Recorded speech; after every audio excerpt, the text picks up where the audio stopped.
माँ के सभी भक्तों को चैत्र नवरात्रि की हार्दिक शुभकामनाएं। आज शैलपुत्री का आज प्रथम पूजा है, माँ शैलपुत्री का पूजा है। या देवी सर्वभूतेषु शक्तिरूपेण संस्थिता नमस्तस्यै नमस्तस्यै नमस्तस्यै नमो नमः।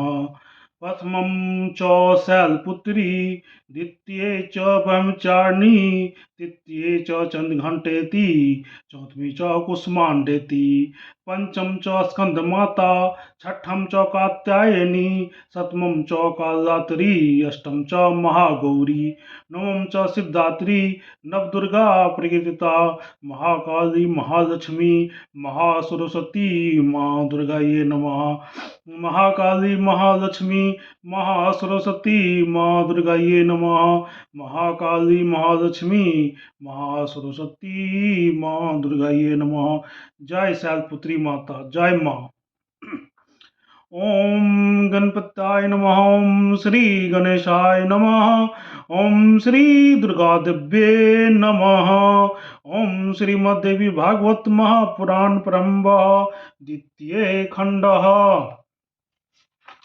तुमेव माता च पिता तुमेव, तुमेव बन्धुश्च सखा तुमेव, तुमेव विद्याधरणं तुमेव, तुमेव सर्वं देवदेव। ओम नमः चंडिकाय नमः। ओम श्री दुर्गा देव्ये नमः। ओम श्री दुर्गाये नमः। दुर्वासा के साप से इंद्र का श्रीहीन हो जाना। नारद जी बोले, हे भगवान, वे श्रेष्ठ महालक्ष्मी भगवान नारायण की प्रिया होकर वैकुंठ में निवास करती है। वे सनातनी भगवती वैकुंठ की अधिष्ठात्री देवी है। वे महालक्ष्मी पूर्व काल में पृथ्वी लोक में सिंधु की पुत्री कैसे बनी और सर्वप्रथम किसके द्वारा उनकी स्तुति की गई, वह सब मुझे बतलाइए। श्री नारायण बोले, हे नारद, पूर्व काल में दुर्वासा के साप के कारण इंद्र श्री विहीन हो गए थे और संपूर्ण देव समुदाय मृत्यु लोक में भटकने लगा। हे नारद, अब तब कुपित लक्ष्मी ने स्वर्ग का परित्याग करके अत्यंत दुखित हो वैकुंठ लोक पहुंचकर वहां महालक्ष्मी में अपने को विलीन कर लिया। उस समय शोक से संतप्त सभी देवता ब्रह्मा की सभा में गए और वहां से ब्रह्मा जी को आगे करके वैकुंठ लोक को गए। वहां पर सभी देवता भगवान नारायण श्री विष्णु के शरण ग्रहण की। उस समय अत्यंत दीनता युक्त था। सभी देवताओं की कंठ, ओष्ठ और तालु सूख गए थे। तब पुराण पुरुष भगवान श्री हरि की आज्ञा से वे सर्व संपत्ति स्वरूपा लक्ष्मी अपनी कला से सिंधु की कन्या हुई थी। उस समय सभी देवताओं ने दैत्यों के साथ मिलकर समुद्र मंथन करके महालक्ष्मी की प्राप्ति की थी। भगवान विष्णु ने महालक्ष्मी को प्रेम पूर्वक देखा, तब प्रसन्नता युक्त मुखमंडल वाली परम संतुष्ट भगवती महालक्ष्मी ने देवता आदि को वर प्रदान करके क्षीर सागर में शयन करने वाले भगवान श्री विष्णु को वरमाला अर्पित कर दी। हे नारद, देवताओं ने असुरों के द्वारा अपहरित किया गया अपना राज पुनः प्राप्त कर लिया और तत्पश्चात उन भगवती महालक्ष्मी की भली भांति पूजा करके हुए देवता सब प्रकार से विपत्ति रहित हो गए। नारद जी बोले, हे ब्राह्मण, पूर्व काल में ब्रह्मनिष्ठ तथा तत्व ज्ञानी मुनि श्रेष्ठ दुर्वासा ने कब, क्यों और किस अपराध के कारण इंद्र को शाप दिया था? उन देवता आदि ने किस रूप में समुद्र का मंथन किया? किस स्तोत्र से प्रसन्न होकर भगवती लक्ष्मी इंद्र के समक्ष प्रकट हुई और उन दोनों के बीच क्या संवाद हुआ है प्रभु? यह सब आप मुझे बतलाइए। श्री नारायण बोले, हे नारद, प्राचीन काल की बात है। तीनों लोक के अधिपति इंद्र मधुपान से पर्वत और कमासक्त होकर रंभा के साथ एकांत विहार कर रहे थे। उस काम की अप्सरा के साथ कीड़ा करने से उनका मन मोहित हो गया था। इस प्रकार कामदेव से मथित मन वाले वे इंद्र अपनी महावन में स्थित हो गए। उसी समय इंद्र के वैकुंठ धाम में कैलाश पर्वत की ओर जाते हुए महर्षि दुर्वासा को देखा। उनका शरीर ब्रह्म तेज से देदीप्यमान था। ऐश्वर्य संपन्न हुए ग्रीष्म ऋतु के मध्यकालीन हजारों सूर्यों की प्रभा से युक्त थे। उनका अत्यंत स्वच्छ जटाजूट प्रतप्त स्वर्ण के समान प्रकाशमान था। वे स्वक्त वर्ण का यज्ञोपवीत धारण किए हुए थे। उन्होंने अपने हाथों में चीर, दंड तथा कमंडलू धारण कर रखा था। वे अपने ललाट पर चंद्रमा के समान प्रतीत होने वाला अत्यंत उज्जवल तिलक धारण किए हुए थे। वेद वेदांग के वरागर्मी लाखों शिष्य उनके साथ विद्वान थे। उन्हें देखकर अति प्रमत्त इंद्र ने सिर झुकाकर मुनि तथा शिष्य वर्ग को प्रणाम किया और प्रसन्न होकर उनकी स्तुति की।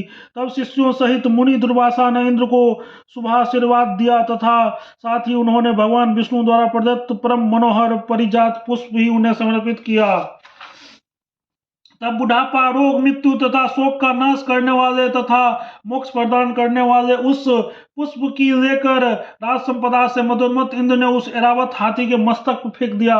उस पुष्प का स्पर्श होते ही वो ऐरावत हाथी रूप, गुण, तेज, आयु में अकस्मात भगवान विष्णु के तुल्य हो गया और इंद्र को छोड़कर वो गजराज घोर वन में चला गया। मुने अपने तेजोबल से संपन्न इंद्र उस ऐरावत को रोक पाने में समर्थ नहीं हो सके। इंद्र ने उस पुष्प का तिरस्कार किया है ऐसा जानकर मुनि से दुर्वासा अत्यंत कुपित होकर उठे।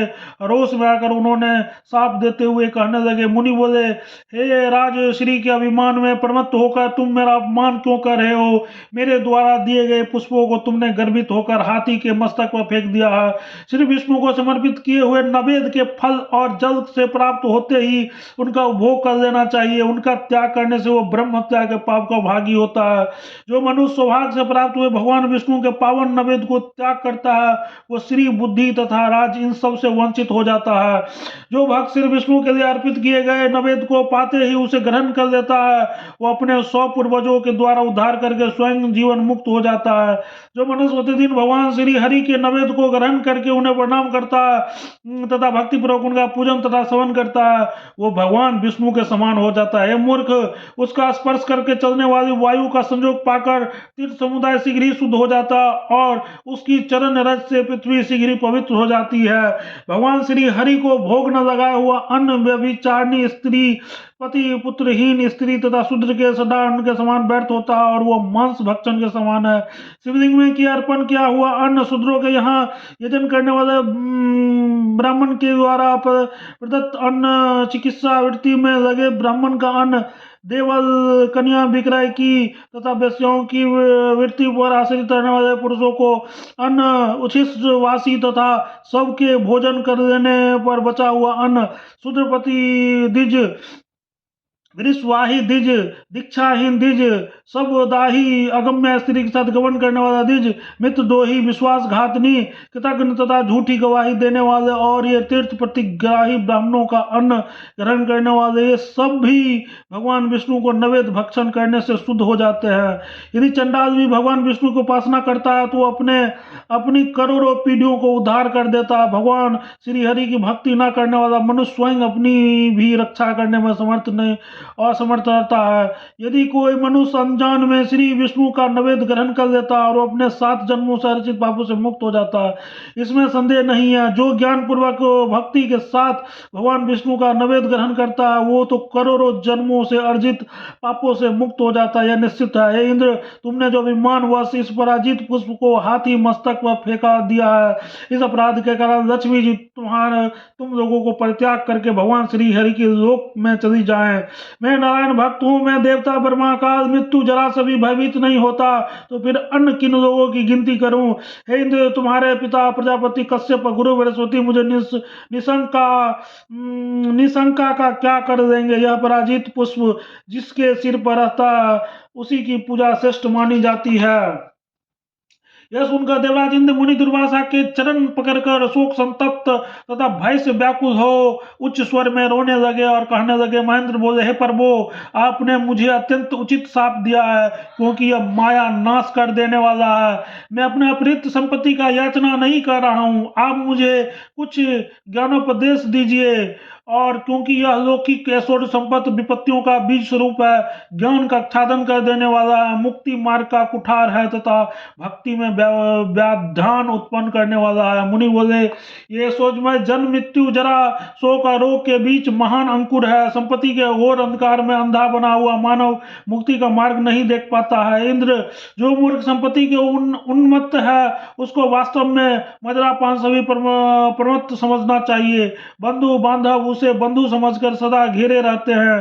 संपत्ति के मध्य में उन्मत्त हुआ व्यक्ति विषयांध, विहल, महाकामी और रासिक होकर सात्विक मार्ग का अवलोकन नहीं कर पाता है। विषयांध भी राजस तथा तामस भेद से 2 प्रकार का बताया गया। ज्ञान शास्त्र से हीन व्यक्ति को तामस, शास्त्र को राजस कहा गया है। ईश्वर से शास्त्री दो प्रकार के मार्ग दिखलाता है, एक संस्कृति का हेतु और दूसरा निवृत्ति का कारण कहा गया है। पहले प्रकृति बीज रूपी दुखमय मार्ग पर सभी प्राणी स्वच्छंद तथा प्रसन्न होकर निर्विरोध भाव से निरंतर चलते रहते हैं। जैसे मधु के लोभ से भोरा अत्यंत सुख मानकर कलेश के साथ पुष्पों पर आता है, वैसे ही मनुष्य परिणाम में विनाश के विष स्वरूप तथा जन्म मृत्यु जरा आश्रय स्वरूप इस प्रकृति मार्ग पर अग्रसर होता है। प्रसन्नता पूर्वक अनेक जन्मों तक अपने किए कर्म के परिणाम स्वरूप नाना प्रकार की योनियों में कर्मश भ्रमण करके पश्चात भगवान की कृपा से ही सैकड़ों तथा हजारों प्राणियों में कोई बिल्ला ही संसार सागर से पार करने वाला सत्संग को प्राप्त कर पाता है। जब कोई साधु तत्व ज्ञान रूपी दीपक से उन्हें मुक्ति मार्ग दिखा देते हैं, तब संसार बंधन को तोड़ने के लिए जीव अत्यंत प्रयत्न करने लगता है। उनके जन्मों में किए गए तप तथा उपवास से जब मानव का पुण्योदय होता है, तब वो निर्विघ्न और परम सुख पद मुक्ति मार्ग को प्राप्त कर पाता है। इंद्र, तुम जो बात पूछ रहे हो उससे मैंने गुरु के मुख से सुना है। हे ब्राह्मण, मुनि दुर्वासा का यह वचन सुनकर देवराज इंद्र राग रहित हो गए। उनके हृदय में दिनों दिन विराग की भावना बढ़ने लगी। तत्पश्चात मुनि ने स्थान से अपने भवन पहुंचकर इंद्र ने देखा कि अमरावती पूरी दैत्यों तथा असुरों से भरी हुई है। चारों ओर भय, व्यापकता, सतत विषमता तथा उपद्रव की स्थिति है। कहीं किसी के पुत्र तथा बांधव नहीं थे, कहीं किसी के माता पिता, स्त्री आदि उनके साथ छोड़ दिए। चारों ओर हलचल मची हुई है। संपूर्ण नगरी शत्रुओं से पूर्णतया आक्रांत है। उस अमरावती को इस स्थिति में देखकर देव गुरु बृहस्पति के पास गए। मंदाकी नदी के तट पर पहुंचकर देवराज इंद्र ने देखा कि गुरुदेव बृहस्पति पूरब की ओर सूरज के अभिमुख हो गंगाजल खड़े होकर सर्वोत्तमुख ब्रह्म परमात्मा का ध्यान कर रहे हैं और पुलकित तथा प्रसन्नता युक्त उनके नेत्रों से अश्रु गिर रहे हैं। परम श्रेष्ठ आदरणीय धर्मनिष्ठ श्रेष्ठ जनों द्वारा सेवित बंधु वर्गों में अति महान, ज्ञानियों में श्रेष्ठ, भाई बंधुओं के ज्येष्ठ तथा देव शत्रुओं के लिए अनिष्टकारी गुरु बृहस्पति को जप करते हुए देखकर सुरेश्वर इंद्र वहीं पर स्थित हो गए।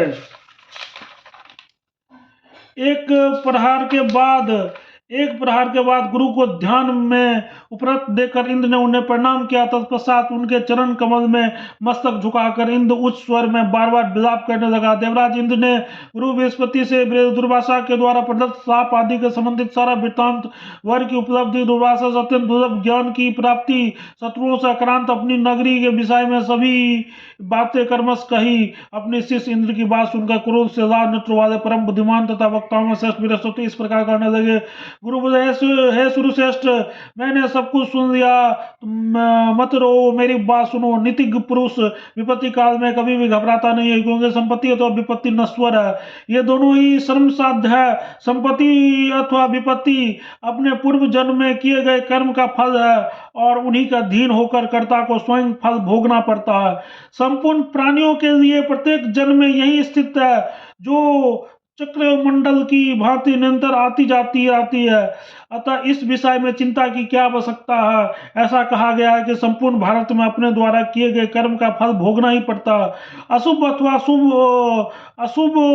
शुभ जो भी कर्म मनुष्य करता है वो उससे भोगता ही है। सैकड़ों करोड़ों कल बीत जाने के बाद भी बिना भोगे हुए कर्म का क्षय नहीं होता है। अपने किए गए शुभाशुभ कर्म का फल अवश्य भोगना पड़ता है।